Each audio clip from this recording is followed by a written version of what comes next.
Chapter 2. The End. Rich woke up to intense cold. He didn't open his eyes, willing himself to go back to that peaceful darkness. But as he started drifting off again, something pushed at his arm. It was small, but when it bumped up and rubbed against him again, he noticed it was warm. Such a sharp contrast to the cold around him. He wanted to be warm again, so he reached for it. It wormed its way under his arm, small and lithe like a cat. Rich clutched Soot close, and the faithful little feline started purring. The steady rumbling worked his way all through Rich, and he felt the heaviness of sleep start to fall off of him. Groaning as his limbs gained feeling again, he forced himself to sit up. He buried his face in Soot's fur and took a deep breath. Slowly he lifted his face and opened his eyes. The world around him was white, but it was not snow. The ground was solid, tinged with yellow and porous, filled with holes. It was like nothing he had ever seen. Looking further, the world got even stranger. Everything seemed to be lit with a dull glow, but there was no obvious source. The sky had no sun and no stars. And then the whisperings began. At first it was quiet, small tickling in his ears, unintelligible mumblings, but they quickly grew in strength, and soon he was able to understand some of them. Stranger. From elsewhere. Test. Take. He gazed around in fright. It was enough that the world he knew was gone, that he was in this unknown place, that he was surrounded by dirty white and swirling black. Now he was hearing voices. Never before. Decide. Beforehand. Rich stood up and spun around, searching for the source. He was shivering both from fright and the bitter cold that pressed down on him. The whispers rose in pitch suddenly and became tinged with a tone of excitement, and then all around they stopped. The silence was almost worse than the cold. Rich sat and waited, straining to hear a sign of the voices, something to tell him where they were. A muffled squeak made him jump, and then he realized he was still squeezing Soot.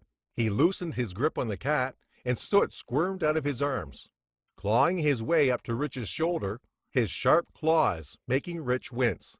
And then Soot twitched, surprised, and let out a hiss.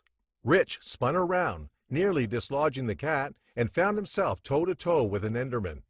Tall and oppressive, the Enderman loomed over them both, its violet eyes seeming to stare into his bones. Another appeared off to the side, and then another and another. Soot hissed and spat as the empty land around them quickly filled up with Endermen, all standing calmly, waiting. After a moment, the flow of Endermen stopped, maybe because there weren't any more, or maybe because all the spaces were filled up. They sat and stared at Rich, perfectly still, waiting. He stared back, his gaze drifting around the circle, knees shaking. He screwed up his courage to ask the question. Where am I? A single whisper, seemingly from none of the Endermen before him, invaded his thoughts. You have arrived at the end. Confused, Rich tried to puzzle that out. It made sense now why the tall creatures before him were called Endermen. But where was the end? He looked at one of the Endermen directly in the eyes. His fear was still there, but it wasn't as intense. They hadn't hurt him yet, and they didn't seem like they wanted to harm him. Maybe they were just curious. Where is the end exactly? Is it above the overworld?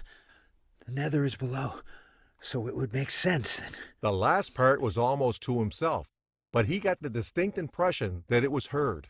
A couple of the Endermen shifted, as if nervous. No, it is not above the overworld. And then the whispers hesitated, as if unsure what to tell him. At that moment, there was a rustle among the still ranks of Endermen. They moved quickly, almost running away from something that forced its way through the crowd. A singular Enderman appeared, inches from Rich. Soot hissed in surprise. You shall save us. The whisper was hurried and frantic, and the Enderman's thin frame was trembling with fear. The mutant is approaching, and only a player that comes from the world before can destroy him. As the ripple grew closer, Rich could see Enderman being physically thrown away from whatever it was. The mutant has no teleportation power, but it has gained a complete mastery of the movement of blocks. With a final glance, the Enderman teleported away, leaving him and Soot alone in the clearing. A path cleared, and Rich got a clear view of the disruption. It was almost Enderman, but it was much taller. Almost 12 feet high, it had longer, thicker arms, almost dragging on the ground, and it lumbered forward, hunched and powerful.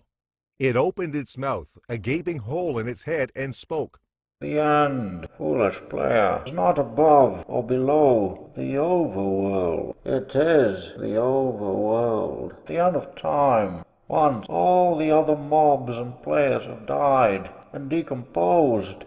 Once the air and the oceans have filtered away. Once even gravity has loosened grip on these islands that now float in space. It narrowed its eyes, staring at Rich. You have traveled far, player, but all for naught.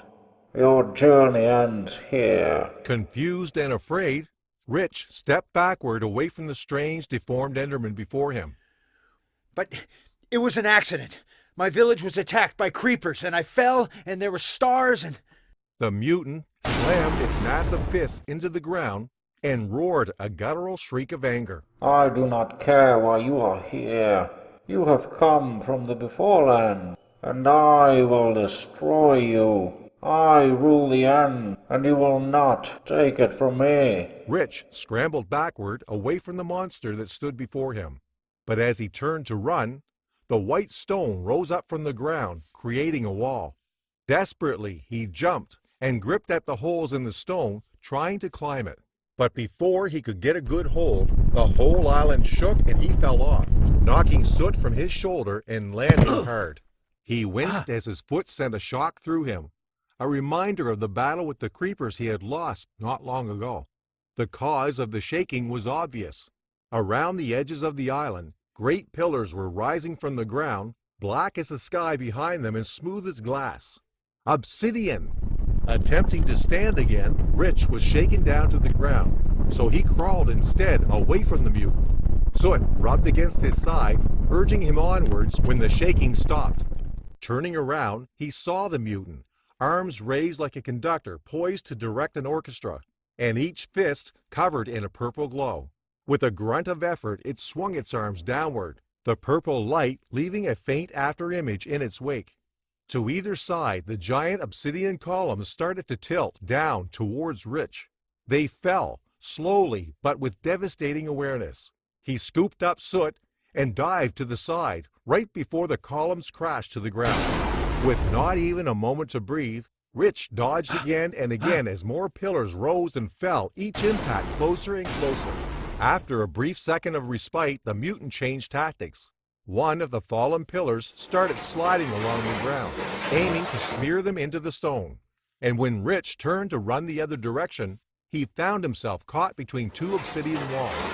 They picked up speed, and Rich froze, trapped in the middle. His mind was hazy from the soreness in his foot and exhaustion. He almost gave up.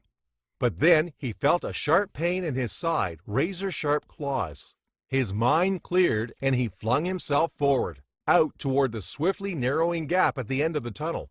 At the last moment, he threw Soot forward and slid out from between the pillars, and they collided with a deafening crash of stone on stone. A roar shook the island, and Rich ran again. Behind him, he heard the mutant scream after him. You cannot escape, player. Give up. But even in light of his impending doom, Rich noticed a tinge of desperation in the mutant's voice, and he remembered what the Enderman had said. And only a player that comes from the world before can destroy him. The mutant was scared, and Rich realized he could win. No matter that, he himself was terrified. There was a chance, and he couldn't die here, not knowing what had become of his family, his town. He had to make it back to them, his son, his wife. He slowed himself to a stop, then turned to watch the mutant. There had to be something he could use against it. It seemed hopeless. He didn't even have a weapon. But there had to be a flaw, a way to trap it, or maybe even hurt it. He was grateful for the Enderman informing him on the mutant's lack of teleportation powers. Now he knew that if he did contain it somewhere, it couldn't escape. The mutant raised its arms once again, and this time, every pillar still standing started to slide. The mutant grunted and strained with the effort, and it was painfully slow, but even as he watched, they gained speed. In a giant circle, they pinwheeled closer towards Rich, and he suddenly knew what to do. Carefully watching the spinning obsidian, he ran towards the mutant. As he moved, the pillars altered their course. Just like before, it was slow, but it quickly gained speed. It moved after him, closing in like a pack of wild wolves. Rich ran for all he was worth, and the obsidian followed. Shocked at the sudden turn in direction, the mutant pulled harder with his invisible force, attempting to smush Rich before he got too close. The purple glow grew brighter, sparking and flashing at the strain. Footsteps ringing on the bleached stone, Rich sprinted forward. He watched the mutant's eyes grow larger, and the emotion in them turn from anger to fear. It was working! The obsidian closed over the mutant as well, surrounding them both. He had it! And then the mutant took a step back out of the slowly closing ring. As simple as that, a single movement, and his trap was ruined. Maybe he should have thought it through better. And then he spotted Soot again. The cat was watching him, standing behind the mutant. Just the sight of the cat made the claw marks in his shoulder twinge again, but he was glad that the cat had come with him. He wouldn't have survived without the furball and his courage. And then he had another idea, much riskier than before, but that didn't mean much in this place. So he ran again. He was already only a few meters from the mutant, and as he ran closer, it loomed over him. It finally hit Rich just how huge this mutant Enderman was, and he hoped he could finish this quickly. He stopped just outside the circle of obsidian, hoping the mutant would fall for it. Rather than move the pillars again, the mutant dropped his hands and let them continue sliding on their own. It lumbered forward, raising one massive arm, but this time to physically strike Rich down. At the last moment, Rich hopped to the side, then stepped on the massive hand and clambered up the mutant, all the way to the top, just like Soot had done to him earlier. And then, like a humongous shadowy springboard, Rich leapt to the top of the mutant and kicked backwards, launching himself away from the mutant and the circle of obsidian, and sending the mutant stumbling forward right into the center of the circle, just as all the pillars finally collided. With a deafening crash, as if to punctuate the end of the battle, all fell silent.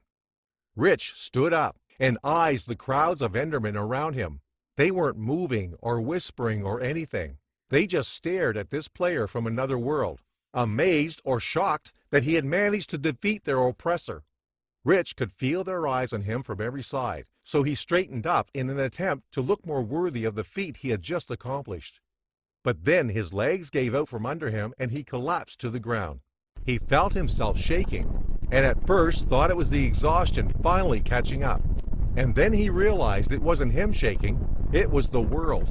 He rolled over and watched in terror as the obsidian pillars trembled, then split open like a giant flower, the dark stone petals crashing to the ground around him. A light burst from the center and shot directly at Rich, engulfing him in a purple glow, bright enough to keep back the dark on the whole island. After a moment, the light quickly faded, and Rich felt the remainder of his energy dribble away with it. He flopped to the stone, and as everything started to fade away, he was picked up by a multitude of cold, thin arms that carried him gently away.